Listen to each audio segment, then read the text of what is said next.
The one they never noticed. In a large, bright hall gathered relatives, friends, lawyers, everyone who believed they were entitled to Mr. Lewandowski's inheritance. Smiles full of confidence, hushed whispers about expected shares. Everyone in that room was waiting for something. Everyone, except her. She stood slightly off to the side, in a simple gray dress, eyes downcast, clutching a worn handbag. Her name was Alina. Just a caregiver. No last name anyone remembered, no noble background, no money.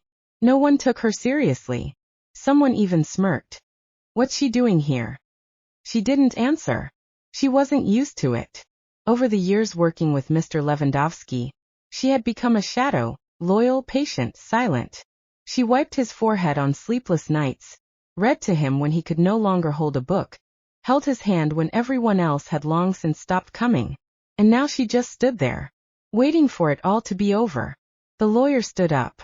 His voice was steady, but at one moment it faltered. In his will, Mr. Lewandowski stated. A pause. The murmur of voices fell silent. People leaned in. He left all of his estate, all accounts, property, and business to Alina Sergeyevna Mironova, the caregiver who in his final years was closer to him than anyone. Silence. Long, heavy, sharp. Someone dropped a glass. Someone gasped in outrage. Alina simply lifted her eyes. There was no triumph in her gaze. No victory. Just a quiet, almost sad gratitude. She didn't want the money. She wanted to be seen. To be heard. To be accepted. And in that moment, as the room exploded with whispers and accusations, she felt only one thing. Mr. Lewandowski had understood her. Truly.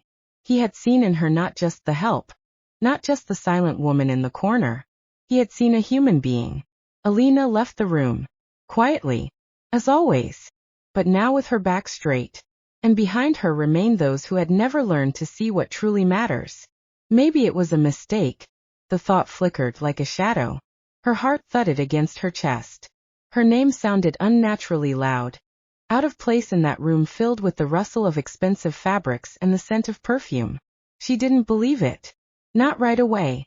She was used to being nobody. In that moment, she felt no elation. It was as if a quiet room inside her opened. A place where unspoken words and buried emotions had been gathering for years. Now they rose, not in protest, but as an acknowledgement. She mattered. She existed. The crowd buzzed like a hive, full of venom and disbelief. Some rushed to the lawyer, others whispered frantically into phones, some openly accused him of fraud. Alina didn't listen. They were far away now. She walked past the people who had never noticed her. Slowly, unhurried. For a second, barely perceptible.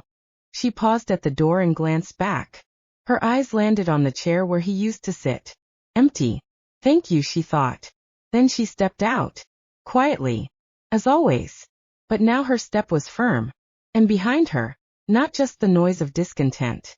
Behind her was a whole life in which she had been invisible. And ahead, a new path, where she would no longer be a shadow.